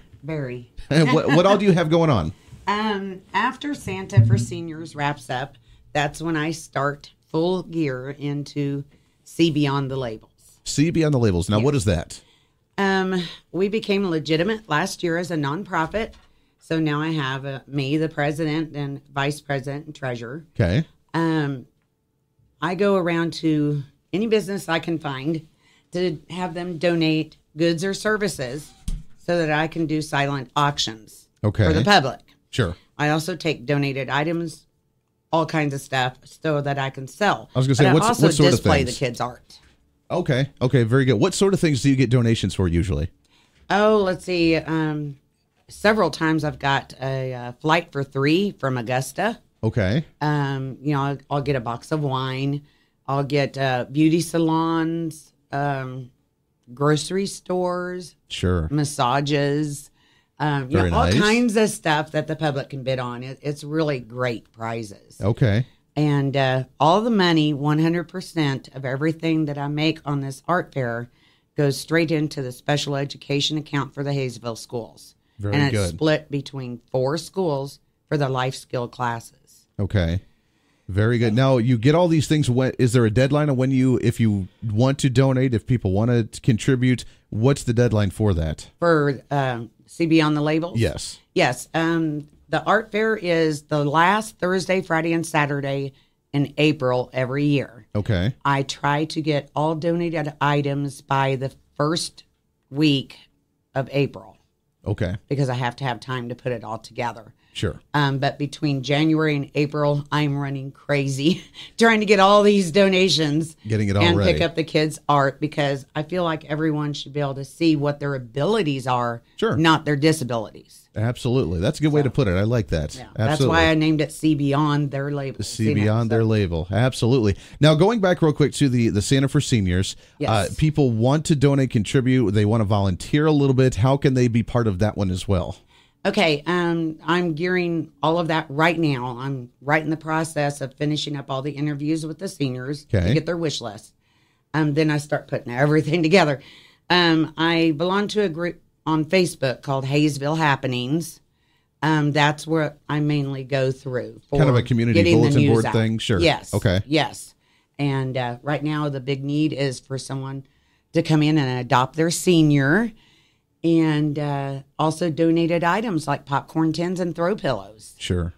But, Popcorn tins. Where do you even get a popcorn tin? You can spend $5 for a popcorn tin at Walmart and Kmart. Okay. So, Okay. Same way with throw pillows. And I tell you what, I love those little tin cans. We have those all around the house just from collecting popcorn throughout the year and then storing them. So that's really fun. So they go in, they what is it? You take the picture off of the tree. What do they actually do here for the process? You go to Johnny B's Okay. on Main Street in Hayesville. Okay. You go in there, you grab a senior card off the tree, Okay. go shopping, bring it back. Bring it back with that card. Yep. And that's where it goes. That's where it goes. It goes straight to me. I get it wrapped and we get it delivered. Very good. And I've still got to set the date on the deadline for that, but it's definitely before Christmas. Now, how many usually cards or senior citizens do you have on the tree? 300 to 350. Wow. So there's But a lot I of need it. volunteers to help come and pass out gifts. We've also got painted rocks that people are donating. Okay. And children and everybody can go around and hand those out as well. Very good. Do you get gifts for all of the people that's on the tree, or are there ever anybody that's left over for that? It gets kind of hairy at the last week because I want everything to go right. And so sometimes I make it up myself, but Last year, people really came through at the end, but I'd like it to really go well. Now, some of these people really like the visits. Sure. Because they don't have anybody else. They don't have anybody else. Absolutely. Now, is this something that happens in some of the other communities? Because I haven't heard of anything like this. I don't know if it's done in Wichita or Park City or even outside in the outskirts or anything. Okay. I don't know. I have no idea. All I know is this is the only one in Hayesville. The only one in Hayesville. Sure. But now, going to Dilly's place, we got to do something here. I've never done this before on the show, and we got to try and do something a little fun here. You've raised over $70,000 for this park for the disabled kids. Where is this going to be at again? It'll be in the park in Conway Springs. In Conway Springs. You're $6,000 short right now for the deadline. That's what, 10, 12 days away? Yeah, about 12. We have to order by November 15th. Okay. 12 days away, and you have the grant that's within this 12-day period that if you get for whatever you get it matched. So you really only have to raise $3,000 in order for get that to be matched to be able to get the full $6,000. Yes. I've never done this, but if anybody wants to contribute, wants to donate on the air here, we can take your call. And I know Mike Gallagher does this all the time with great organizations, great fundraising events, and great things. But let's try that. $3,000 is really not that much, especially going $70,000 that you've already received. We're that close for a great event there to be able to put on a park, a fun playground and a fun park for disabled children. We got to try this. Let's see what we can get on the air. I just did a matching grant for my book that we're getting ready to publish in November. And I remember Dilly's place. They came in. I couldn't recognize them because of the hats, and it's the morning. But as soon as you said what you were, I remembered exactly because I remember talking about a park similar to yours that I saw in Florida and how wonderful it was. A lot of times folks will say, well, I can only do $5 or I can only do $1. And I can tell you'll affirm this, every dollar matters because it's not just $1. That dollar becomes $2. It's not just $5. That $5 becomes $10. It's not just $100. That $100 becomes $200. Mm-hmm. And during a matching grant process, this is a way that people can really help. My faith is important. So the widow's mite of the little woman that only gave just a little, but it was a lot to her. Those things matter. And so I would encourage folks, conservatives. I can say this as a conservative. Show the liberals that we don't just talk a good game, we do a good game and give what you can give. We walk the walk and talk the talk. And you're right. And Amen. Statistically, if you want to look at the political side of that, the conservatives are more giving than progressive because they want the government programs, so they want to do it through forceful taxation as opposed to actual charitable givings. So there's a little bit of a difference there, but let's do it. If you want to donate anything you want, you don't have to give name information, whatever, but just how much you'd like to donate. It's $3,000 that they have 12 days left to do, and I think it'd be really fun to see what we get on the air here. So 721-8255, 721-TALK, a really great. Now, how big's the park going to be? How big is this? Well, the city park's already there, but our pieces of equipment it's huge. You can spend all day playing there and have by 70 something? 76, something like that. Very cool. Talking about good size equipment. Absolutely. So what else is going to be there? You mentioned kind of the slide, which I've never heard, and I was curious about that. How are you going to have a slide with someone maybe in a wheelchair? So you're going to have the Halloween's over there. We have, thanks to our sports guys being dorks outside. You had the slide, but now you have the ability for a slide for people in a wheelchair. Yes, you have it's brand new. So when we were talking with the equipment company, they were like, hey, we have this fantastic new piece of equipment. They showed it to us, and I'm so excited about this part because it's something that these kids have never been able to do. Sure. right. So and that's what we get really excited about every year about our camp that we put on. We have kids that have never ridden a horse before that comes out and is able to ride a horse at our camp or in a canoe. Same thing with this equipment. These kids don't get to play. Sure. If they do, they don't get to go up in equipment. They don't get to go down slides and that kind of stuff. So it's a very exciting time for us. We're really excited to get this going. How fun. I think it's a great opportunity there. 721-8255, 721-TALK if you do want to be part of that. But again, there's so many places to be a part of with the Dilly's Place there, with the Santa for Seniors, with the See Beyond the Labels. There's great opportunity. And then, of course, being, hanging out and, being a Santa Claus as well. How many Santa Clauses are in the area, by the way? In the area, in Wichita area, I would estimate there's probably 25 to 30 at least. Okay. Yeah, nationwide. Can I be a Santa Claus? Anybody can be a Santa Claus. And what I tell folks is Santa is really more about the spirit and the attitude than it is the look. Yeah. The look's a tool, but the way I look at it is I try to replicate and carry on the spirit of the real St. Nicholas. Santa is based off of a real historical character. Sure. Who was noted for giving, among other things. He also had a little bit of a temper that some people forget about. But I mean, he's based off a real character. But it's the spirit of the watch attitude. him go off on his reindeer, and you'll see. Actually, it was the Council of Nicaea. It was over a discussion of the Trinity that he actually got into a fist fight. True story. Yeah, and but you will take this present. Yeah. But he's the patron saint of children for a reason. And so I say that every Santa that we see is a representation of that, and every person who gives is a representation of the spirit of Santa. So it reminds me of the guy that you always joke about. You talk about the guy that people don't want to get close to because he's got the temper, the really angry, but he's got that warm heart deep down inside, and that's why people just look at him and say, "Okay." Well, people are passionate about things. Just going back to the conservative liberal thing, we're both passionate about our particular subjects. Sure, but I do know this for a fact that because I work with the homeless in the city, and I work with a lot of people who are poor. Conservatives and church groups go far more out of their way to provide assistance than people even begin to realize. Well, it's because, again, they don't publicize it either. Yeah, that's correct. They really don't publicize it. That's correct. Let's go ahead and take a break here. 48 minutes past the hour. We got one more segment coming back. We'll talk again about how to get involved, how to be part of it. It's 'tis the season. By the way, we did have a listener, Russell, on Facebook Live mention about the haunted corn mazes. Apparently, they had a zombie haunted corn maze that you could go into and then do paintballs, shoot the paintball guns with the zombies. So, hey, totally missed that one. Thanks, guys, for letting me know before it happened. Going to be part of that one next year, I guess. 721-8255-721-TALK. This is The Voice of Reason. Stay here. You're listening to The Voice of Reason with Andy Hoosier.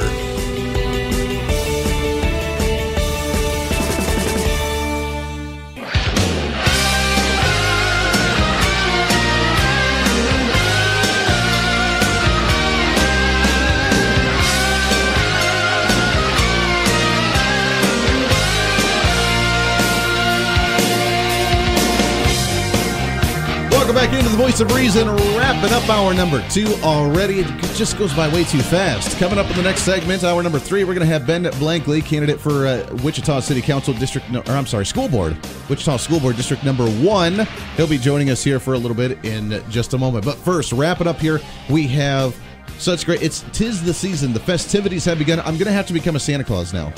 It's the best thing. I'm going to have to become a Santa Claus. Well, we can all be Santa Claus. You don't have to have the beard and the hair. Now, here's the question, though. You were talking about your outfit. Are you going to get the camouflaged Santa Claus suit? Well, it all depends upon the local store. I mean, Bass Pro is a national organization. But come on. It's Well, it depends, man. I'm telling you, you're signing a contract and they're spending, they spend a lot of money for their Christmas project, more than any other, I believe, even far more than even Macy's. Sure. On their Christmas project. So it's done exactly right. It's the best. I can make more money doing a shopping mall, but I don't do it for the money. I do it for the kids, and it's the best organization in the world to work for. It's fun. Very good. Well, it's going to be looking forward to that. I know. When's that kickoff? Right after Thanksgiving? November 17th nationwide. Oh, there you go. Yeah. It's coming up soon. November 17th is also coming up with a lot of the deadlines with this charity stuff. Again, let's talk about Dilly's Place. Talk again about what it is, where it's going to be located, how much money we need left, and what we can do to help out with that program. Okay, so we're building this playground where all kids can play together.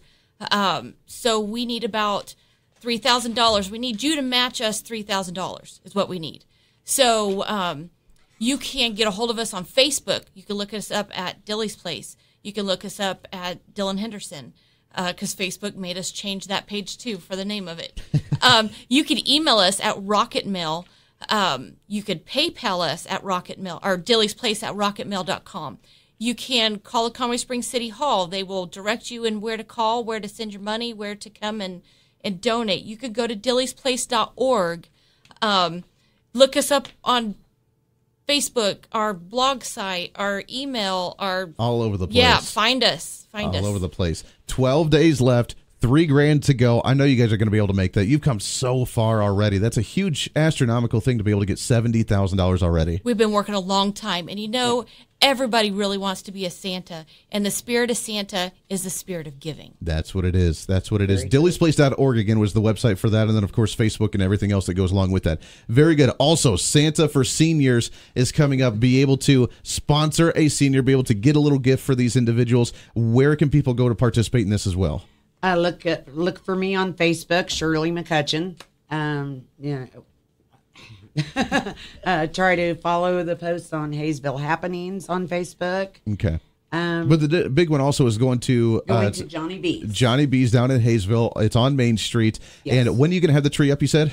Probably next week. Next week it's going to be up. It'll all be up. And people all can ready go in, to go. Just take one of the cards with one of the seniors on there, go and get them a gift, bring it back, either wrapped or unwrapped. Yes. And then they'll be delivered to that individual. And they can also, as you mentioned, be able to donate, help out, and even volunteer to deliver all these things as well. Right, exactly. And if you want to donate the throw pillows or the popcorn tins, all donated items, they have boxes there at Johnny B's just for those donated items as well. How fun. I love and it. non-slip socks is a big thing. Yeah, a big need. That stuff's really good. So. I tell you, the couple times that my wife, got sick, gone to the hospital, she gets those non-slip socks, and those work fantastic. I love those things. They're nice and comfy, and you don't go anywhere, especially on the tile floors. Exactly. I love it. 30 seconds left here, Mike. It's great to talk to you. Thank you guys, by the way, for coming in here. It's a pleasure. Good luck with the event, with coming up. It's coming up real soon. We'll have to get you back in to get another update later on as the season progresses. And the See Beyond the Labels, we do have a Facebook page. See Beyond the Labels Facebook page as well. And once we get into the new year, we'll have to touch on that as well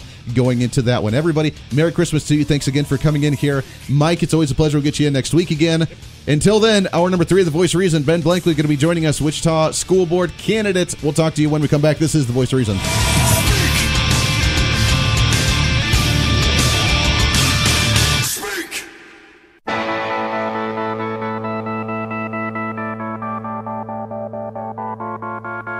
It's time for Reason. School funding did not go down. A flat-out, absolute lie. Across the board, in every district as an average, the state funding went up 1% to 2% every single year Governor Brownback has been in office, even after the tax cuts, even after the budgetary issues. The budget continued to climb every single year, and education spending grew by 2% every single year Brownback has been in office. This is The Voice of Reason with Andy Hoosier.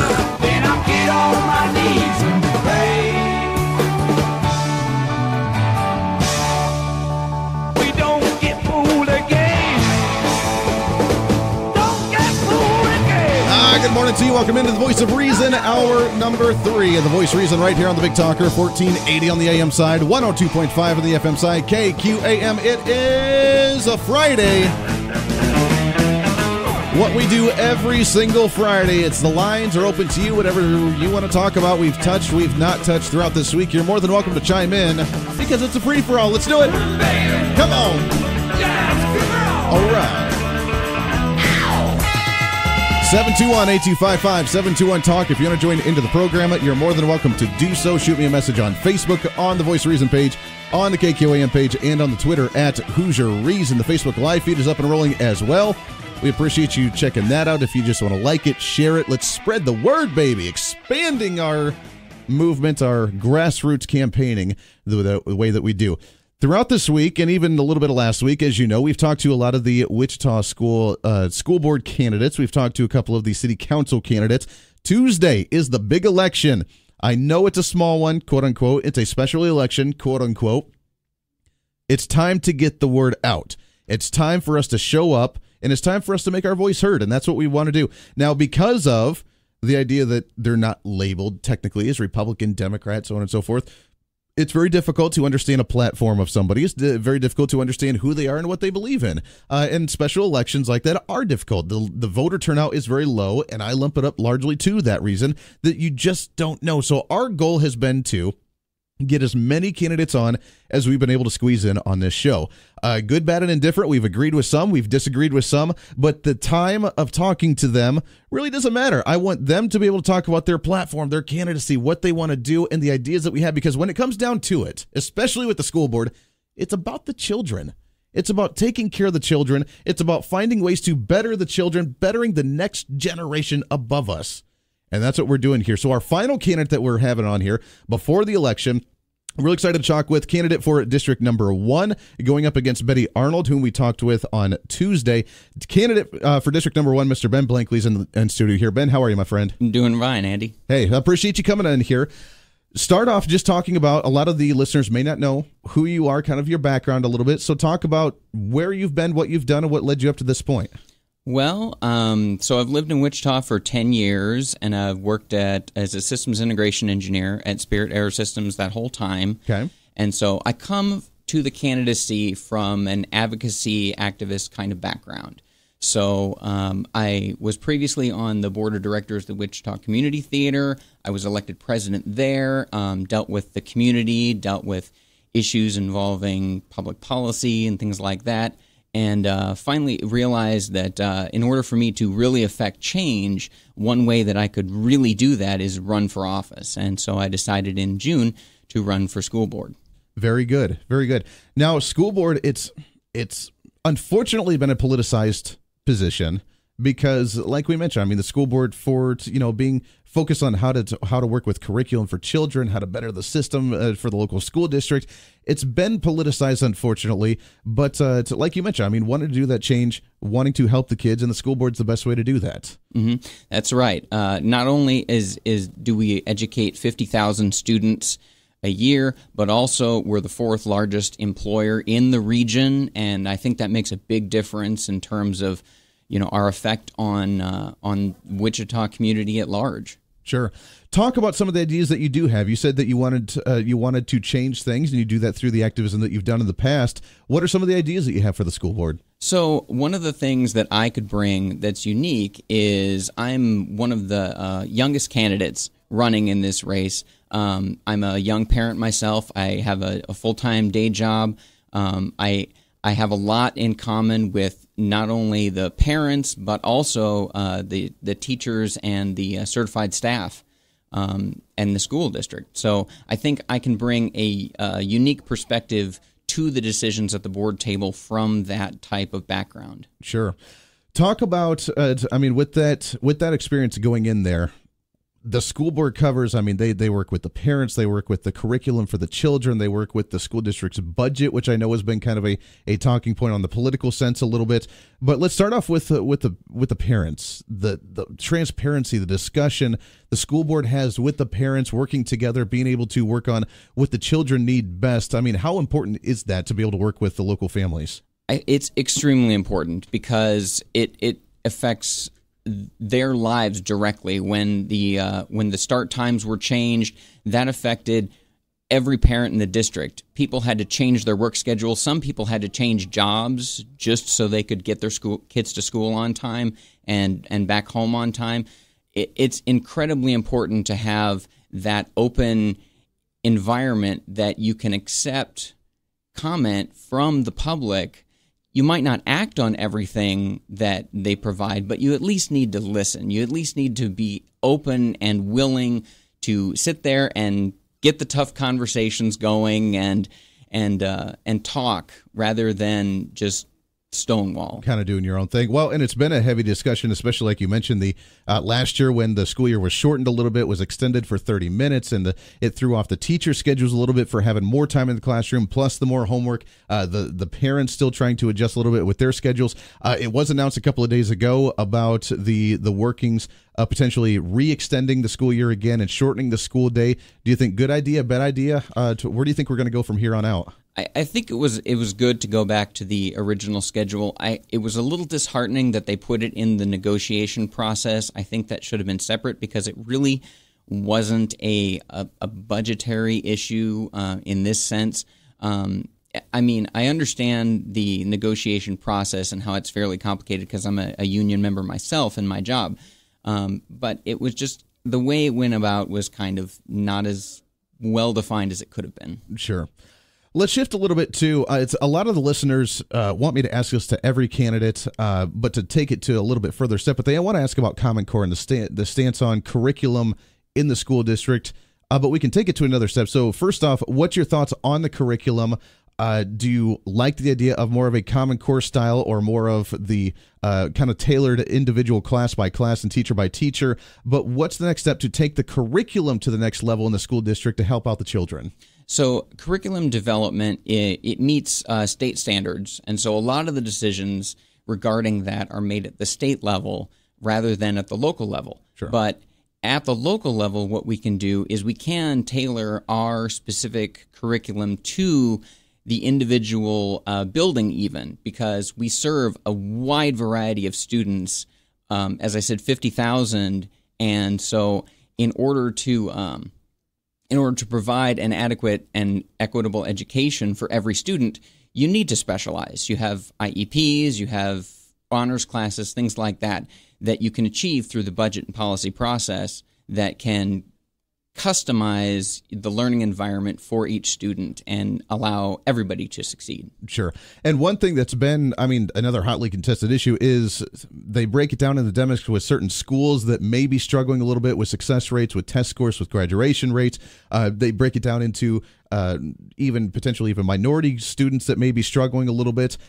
What can we do? What's the next steps? We've done better over the years, it looks like, a little by little, but we're still struggling with certain areas of the city that are still struggling with a lot of graduation and test score rates. Mm-hmm. A lot of that has to do with socioeconomic backgrounds. It's impoverished students that really get the short shrift in terms of achieving success. And so one way that the district has started to equalize the achievement rates is the magnet programs. So you'll notice across our city, our magnet schools are in our impoverished areas. And so you can pull in a wider variety of socioeconomic backgrounds by incentivizing students to get bused to a magnet school instead. And so one way we can further incentivize that is to expand the magnet program and allow for some internal school choice among the public schools. Well, and that was something that's been brought up from some of the other candidates, was that internal school choice with the magnet program, with allowing, instead of even in isolated case, kind of blowing the doors wide open on that and allowing parents, hey, I want to take my kids to a different public school around the area because I think it's going to do better, and creating a little bit of that competition and raising the quality of that from all around. Mm-hmm. So yeah, it's an interesting experiment, and it's really showing that you can achieve a nicer balance of socioeconomic backgrounds with that incentivization. Sure. Let's talk about some of the programs in the school. And I know budget issues have always been something that's kind of lingered in the state for a long time, with state funding of the education system, with budget cuts as opposed to increased funding and all the state stuff. But talk about some of the classes I've seen, and I don't like to see this, but the classes that go away with shop class or home ec class or some of these. Is that something that we can potentially bring back to the school district? The career and technical education programs, yeah, it's a big push from the state level and the local level to improve those. Basically, you have a college track and a technical career track, and we're going to get that kind of because it's a big push from a bunch of different people in deciding in the decision makers know that is an area that we need to improve on, and we're going to continue doing that. Sure. You're going up against an incumbent that's been there for a while, Betty Arnold. She's been in, I think she said 8-10 years or so in the school board. Just on the campaign trail, how do you feel going forward and going up against someone that's been there for a little bit? I feel good. One of the things that I really enjoy about democracy, American democracy, is competitive democracy. Even if a candidate is someone you really agree with and really appreciate and want to vote for, they should at least have to compete for your vote. It's a fundamental aspect of our democracy that we have competitive elections. And I don't know if any of the listeners have found this out, but if you go to the elections sometimes and there's one name on the ballot and you just feel kind of disheartened, you're like, there should be a choice and have a little bit of that competition there. Yeah, at least a little bit, even if it's somebody that you don't agree with. Have that competitiveness for the vote, and I think that helps increase turnout when you have a competitive election, and that just improves American democracy. Sure. Now, as a reminder for everybody that's in the USD 259 school district area, you vote for everybody in every district as opposed to just the district that you reside in. But district number 1, again, just remind listeners where that district lays in the area. It's basically most of northeast Wichita plus Park City and Bel Air. So the Wichita school district itself doesn't really overlap Wichita City proper. So you need to make sure, go on to Kansas Voter View, double check what your district is listed as, but definitely go to the polls regardless of which district you live in. Exactly. Well, good luck to you. It's coming up just Tuesday from now. It's coming up really quickly. It's been a long haul. It's been a long campaign. It's been a lot of fun, I'm sure, but also been a lot of work. A lot of work for you. So good luck to you. Final words here. We got about a minute or so left here, but final words to the listeners as we go out and remind people to go vote on Tuesday. Oh, I definitely want people to go out and vote. Even if you're not going to vote for me, I really just want you to get out there and show the community that we really care about local elections, because that's really where change happens. That's where it is. Well, good luck to you. It's going to be a fun race to see what happens on Tuesday. If you do get in there, we've reached out to every candidate so far, and if you do get on the board, we'd love to be able to reach out to get information from the school board as things happen throughout the year. Certainly, Andy. Thanks. Absolutely. Appreciate it. 20 minutes past the hour here. Let's take a break. We'll open up lines to you on a free-for-all Friday. This is The Voice of Reason. Stay here. This is The Voice of Reason with Andy Hoosier on the Big Talker, KQAM.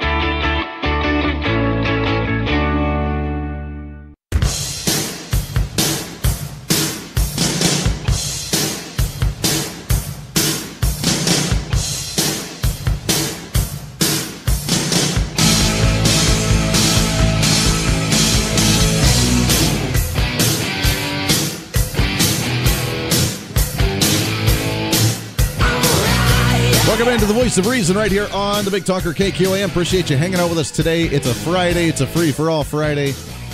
How you doing? 721-8255-721-TALK if you want to join in. Thanks again to Ben Blankley joining the show. He is candidate for Wichita School Board District number 1. Now, that's all of them that we've had. We have Monday and Tuesday before the election. What I'm going to do, now that we've had as many of them on as we could and that actually replied to me and wanted to come on, if they do want to come on last minute, by the way, they're more than welcome to do so Monday and or Tuesday, and we can get somebody on to do that. It's going to be the big push just to remind everybody to get out the vote, get out the vote, get out the vote. That's the important part. So, from there on out, we need to remember what they said. We need to have that platform. We need to have that idea on who we're going to support, because there are at least 2 candidates per district, District 1 through 6, and it's going to be very tough. They're not as Republican Democrat. They're just there. So you need to understand the platform. What I'm going to do is I'm going to do the best to try and get that information out from who we've talked to. And I may try and pull, if you remember way back when, there were a few months ago, all of the candidates had gone and spoke at the Wichita Pachyderm Club as well. And I may try and pull some of the information from there, some of the audio, so I can try and come with a montage of a little 30-second to 45-second clip of each candidate on what they've said about the issues, or a generalization of what their platform is, so that way you have a better understanding. And I may work on that throughout this weekend and then play it on Monday and on Tuesday as a remembrance for you as you go into the voting booth. You can start voting. I believe yesterday is when the early voting started, so you can do that if you want to as well. But that way you have the information. I may also try, if I have the time, I'm kind of adding to my to-do list here, but I want to get the information out the best we can. I'm going to try and create a little one sheet with a quote from them as well, and put that on social media, so that way you can print that off. You can take that with you to the voting booth as well, because it will be very difficult. And even the fact that we didn't get some of them on, but I believe that every district we've had the majority of the candidates on. With District 1, we had both Betty Arnold and Ben Blankley. With District number 2, we've had Julie Hedrick, and with Tricia Heilman. So we've had, I don't think we've had a district where we've only had one of the candidates on, which is really good. I mean, we did succeed the best way that we possibly could there. So stay tuned. I'll start compiling that throughout today, and hopefully be able to play that on the show on Monday and on Tuesday, play it a couple of times each day, so that way we have an idea on who to vote for. And if you want to support somebody or not, you're more than welcome to do so. Get out the vote, but only get out the vote, like we talked about yesterday, if you're informed on the individual and on the policies of which they stand, and if there's any issues on the ballot.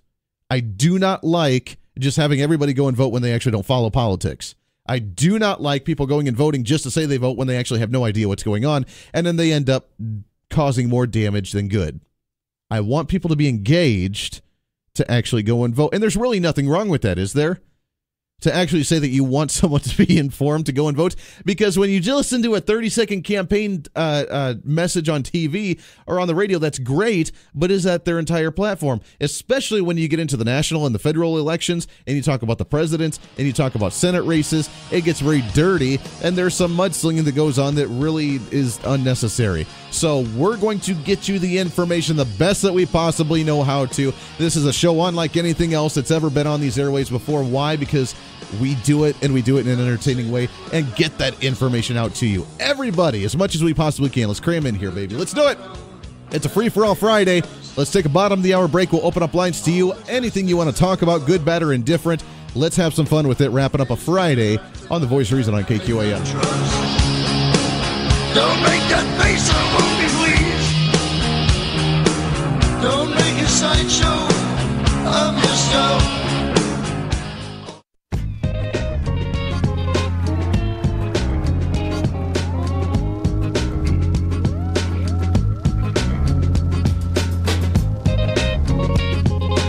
Wichita's fastest growing radio show. Something big is going on, and the American people need to know what.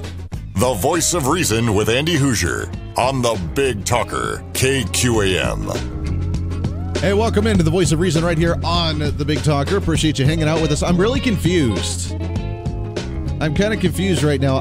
There's a story that just popped up from the Topeka Capital Journal about Lynn Jenkins, Congresswoman Lynn Jenkins, supporting the GOP tax plan. And, of course, we talked about the Democrats trashing the tax plan earlier in the first hour and how they went up on Wednesday, tried to create their nice little movement to say about how bad it was, how bankrupt it made the states, how much it failed, yada, yada, yada. And Representative Lynn Jenkins, I'm glad she is. I'm glad she's supporting it, but I'm very surprised that she is, because wasn't she one of those that was kind of skeptical about it at first and had mentioned the concern about the failed tax experiment here in Kansas and wasn't that big of a supporter? But according to the Topeka Capital Journal, Kansas Congresswoman Lynn Jenkins praised the federal tax proposal unveiled yesterday as a significant step towards the development of a fairer system for avoiding a feature of 2012's tax policy in Kansas that exempted business owners from paying state income tax, yada, yada, yada. I did laugh at the fact, by the way, the story that we read in the first hour, where they're now talking about 400,000 businesses and farmers that got the tax exemption. The terrible idea of them saving money.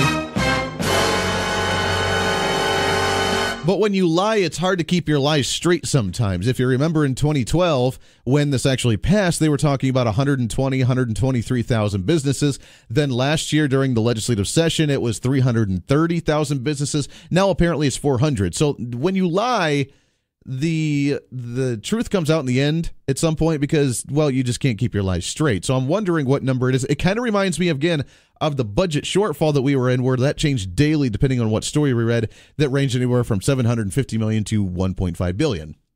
So I'm very curious to see what the actual real number is. But the lies, they just kind of spew out of progressives' mouths on a daily basis. Let's go to the phones here, shall we? 721-8255-721-TALK. Good morning. What's your name? Hey, morning, Andy. Sean here. Sean, how are you, my friend? Oh, birds, cold out. It Had is to cold. Throw some brandy in my coffee to keep warm. Hey, you know what? That's a good day right there. That's the great way to start off the morning, nice and warm and toasty. Yeah. Hey, did you by any chance happen to hear where the king of Saudi Arabia decreed that women could now drive cars? Yes, I did see that. That happened, what, about a week or so ago? Yeah. Does this guy not know what mistake he made? He could get overthrown for this? The way women drive? Oh, Lord. Oh, man. Well, there'll be Saudi versions of Brad Postotnick's coming out of the woodwork, dude. Well, I will say it's fast. I guess it's a good move on their end if they're trying to actually equalize rights in the country. It is a nation that's been very supportive of Hillary Clinton and the women's rights movement, while they have not very well advocated for women's rights over there. So I guess hey, I wonder if that will, I don't know. I'm not going to go down that road saying that that's going to lead to car accidents in Saudi Arabia because women are on the roads now. I'm not going to go there. Well, I can see the commercials now, dude. This is where it happened. I was standing on the corner of King Fahd Avenue and Lawrence of Arabia Boulevard when I got clipped by a woman driver. The accident cost me both my legs. I am tired of the insurance company humping me. I need money now. I am calling in the camel. Call 1-800-241-AHMED. And that's our call from Sean. Sean, I appreciate it, my friend. Just a disclaimer. That's not part of the show here. That's not a daily routine. I appreciate the call, Sean, very much. 721-8255-721-TALK. Let's go back to the phones here, shall we? Good morning. What's your name? It's Wallace. How you doing? I'm great, Wallace. How are you, sir? Doing well. Hey, let's talk about diversity. Okay. And I'm going to be one of the few people that say, diversity isn't anything to be celebrated. It's not good. It's not bad. I don't know why people think it's so lovely to have diversity. And I see companies, the DNC just got caught. I guess they were looking for some tech people to work on something, and they said white men need not apply. And, of course, we know this diversity visa allowed the New York terrorists to come in and run people over because we got to have diversity. Now, when you go out and say we need to have a diverse workforce, we need to go, have whites and blacks and Hispanics and males and gays and straights and everything else, that causes you to look at people's gender, their color, their race, and it makes you ignore the people's qualifications. And here's the thing. If you have a company that ends up being diverse just because they hired the best people for the position, sure, organic diversity, there's nothing wrong with that. That's great, but it's not to be celebrated. It's just a natural result. And it's not to be sought out for. You're right. I mean, you bring up a good point. It's not something that we need to be focused on as, look at this company because 80% of them are white and 60% of them are male and 90% of them are straight. And and they break it down this way. And we got to mix this up a little bit so that way we look better as a company for the PR terms. It doesn't matter. Who cares what the skin color is? Who cares what your heritage is? Who cares what your sexual orientation is? Hire the best people that have the qualifications, that are able to do the job. And at the end of the day, then if that's the mix-up, then so what? And who really cares? If you're diverse, great. Now here's something else. I don't think no one's brought this up. This guy, this terrorist, I think they said he was allowed to bring in 23 people from his diversity visa. Mm-hmm. When he came here, he got to bring. Now let's think about what else is looming out there. This DACA, 700,000 of these DACA people. Now imagine if they only brought in 10 people when they're granted a pathway to citizenship. I don't care what Trump says. I don't care what Congress says. They're not going to just let these people stay here and never, have the opportunity to become citizens. Right. But imagine if they just brought in 10 people. Now it's not 700,000, it's 7 million. And this is 7 million people coming from, whether it's Mexico, Central America, wherever it might be, that don't read, write, functionally speak the language. This is parents, grandparents. Imagine if you bring in a bunch of old grandparents that have never worked, never contributed, don't read, write, or speak the language. How are they going to survive? Well, that's true. Look, and here's the thing. We have, without even intention, we have diversity. And as you mentioned, just because people see the golden streets paved in the United States, the opportunity that you have nowhere else in the world, we have the opportunity. And because of that, we've created our own diversity. We have what we call the melting pot of the United States, with the United States from throughout the world. And that was just by coincidence because people wanted to come here. Now, when we talk about cultures, you can have any type of culture that you want coming into the United States. The thing is, you have to follow the rule of law that we have here.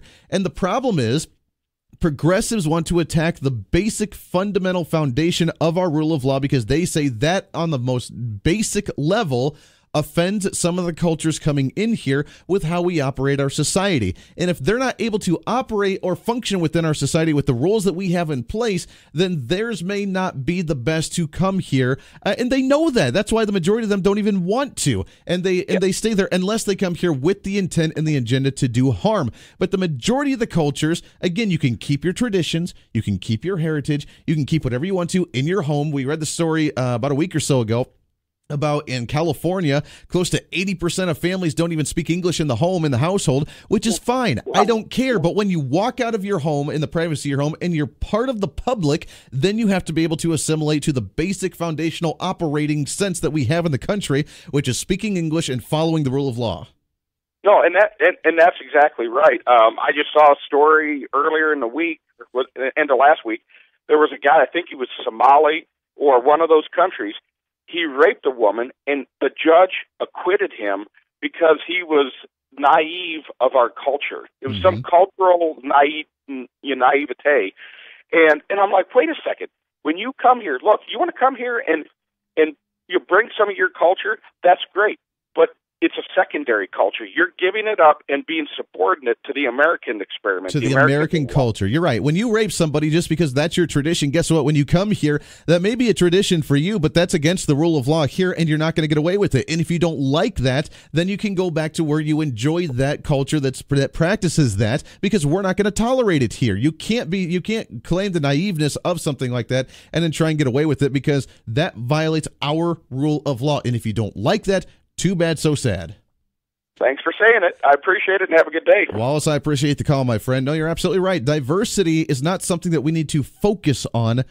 It's simply what happens when you look at candidates, when you look at people coming into a country, when you look at people moving into a community, when you look at hiring positions for a job in a business. It's not something that you go out of your way from and say, I'm going to choose someone who may have less experience, less knowledge, less get to and work ethic, because of the fact that we need to comply with some kind of diversity clause for equal employment. It doesn't matter. Hire the person with the experience. Hire the person that has the best knowledge. Hire the person that's going to get the job done. And then at the end of the day, then if you're diverse, congratulations, then you're diverse. If not, well, then you know what? They obviously either didn't apply or they didn't have the experience. That's the point that we have to focus on. We have to hone in on. This diversity visa is completely bogus, since we have obviously work visas, we have student visas, we have naturalization, we have temporary visas, we have all these other ways to get into the country. Why we need a random lottery? Poof, hey, welcome aboard. We don't know who you are. We don't know what your culture is. We don't know what your intentions are here, but welcome. Do you want to come? Okay, here's a place for you. We'll take care of you. It's not going to fly anymore. It's just not. By the way, I think we need to have Sean that calls in and has his ideas or has his different business aspects or whatever. Do you think you need to have a segment with him each day or each Friday or something? Might have to work on something like that. The segment with Sean, just the shenanigans that he tries to pull there. I love it. We appreciate the calls there very much. 721-8255-721-TALK. We'll open up lines to you when we come back here. This is The Voice of Reason. Stay here. This is The Voice of Reason with Andy Hoosier on the Big Talker, KQAM.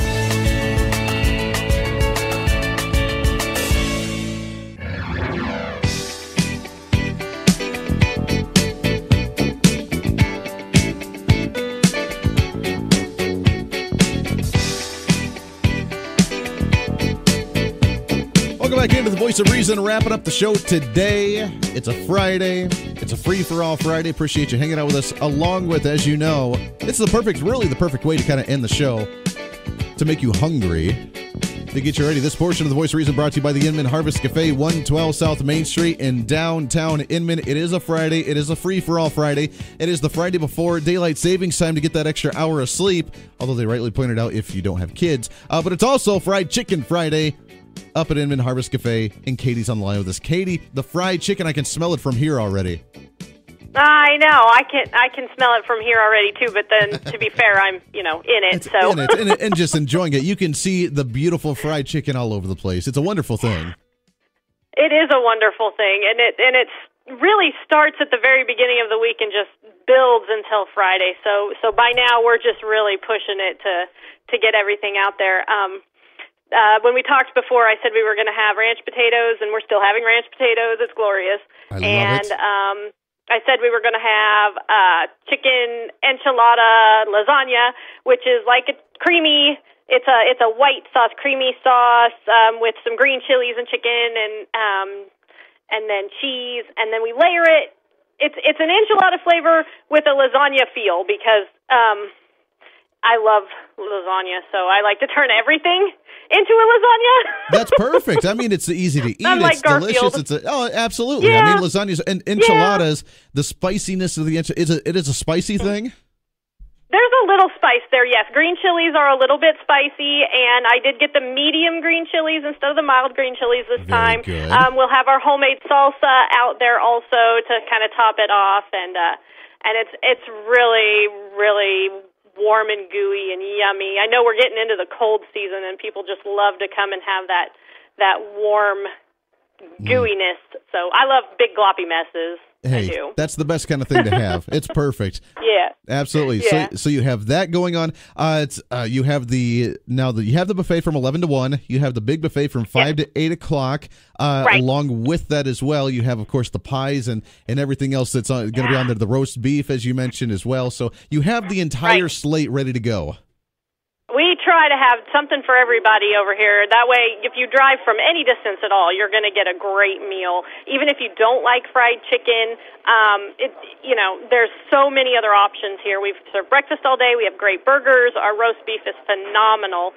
And, of course, that's on the buffet tonight. So I'll run down the pie list really fast because pie comes with your meal. From 5 to 8, it's included in the price along with your drink, so a really good value. Tonight we've got coconut cream, peanut butter, rhubarb, peach, custard, pumpkin, and then I said lemon meringue earlier, but you know what? Somebody came in and bought the entire thing, so I actually do not have lemon meringue at this time. I will try to have another one before supper, but that all really depends on the wild ride that my day gets to be. So, well, see, and that's just a prime example of how fast that things go there. So you need to get there as soon as you can and indulge before it's gone, because once it's gone, it's kind of gone. Sometimes. And, we strive to have something perfect for everybody, so we will have pie tonight. Don't worry about that. It's just it might be a rotating cornucopia of deliciousness. That's what I like to say. Absolutely. So it's going to be something different. I want to run down our regular hours really fast because some people like to come on other days of the week because we are open Tuesday through Saturday, 6 a.m. to 2 p.m., except for Thursdays and Fridays when we're open until 8 p.m., and if you're looking for something else to do in Inman because you're thinking, oh my gosh, I'm going to drive all that way and eat, and then it's a tiny little town and there's nothing else, next Friday evening from 5 to 7, our local museum will be open. They wanted me to talk about that. They're going to try and be open on some Friday evenings to kind of, give people something else to do in our town because our museum is really excellent. Very, very... lots of local history, lots of Kansas history in our museum, cultural stuff, so you want to come down and check it out. I love it. That's going to be a great time. So go up, make a day out of it. Go see the museum. Go travel around. Go have some lunch and dinner, and just indulge. I know that a lot of people are going up and going to the pumpkin patches around there during Halloween as well. So there is fun stuff to do. Here. Absolutely. There's lots to do, yeah. I love it. Inman Harvest Cafe, not to mention as well, and we're going to remind individuals, but coming up in 2 weeks on the 17th is going to be the big fried chicken Thanksgiving dinner, and we'll talk more about that again next Friday. So but to get it in the back of the minds of people, the Friday before Thanksgiving. It's Inman Harvest Cafe, downtown Inman, 112 South Main Street, 620-585-6925. You guys have so much fun with Fried Chicken Friday. It's going to be a great time. I know people are already hungry and heading up that way, so have fun, enjoy, and we'll talk to you again next Friday, Katie. All right, thanks. We'll talk to you then. Always a great time. There it is, Inman Harvest Cafe. We love them joining us here on The Voice of Reason. They're a great sponsor, and we love that. By the way, speaking of that, we've had a lot of individuals that just listen to the show that have just reached out and, hey, I want to be part of this. We're growing as a station. We're growing as a show. We're doing some really, really cool things. We don't have the specifics, but the generalization of what we have been able to see, the ratings of the station and the show specifically, through the roof compared to what we've ever done. Through the roof. It's amazing. And we thank you for that. Very, very much so. We love you for it. We appreciate that more than you could ever imagine. And let's continue to do it. Maybe we'll be able to make some changes. We'll be able to have a voice. We can start the grassroots campaigning right here, right now. This is your show. It's time to speak up, speak out, speak loud, speak proud, speak the truth, and always speak some reason. This is The Voice of Reason on KQAM. Have a great weekend, everybody.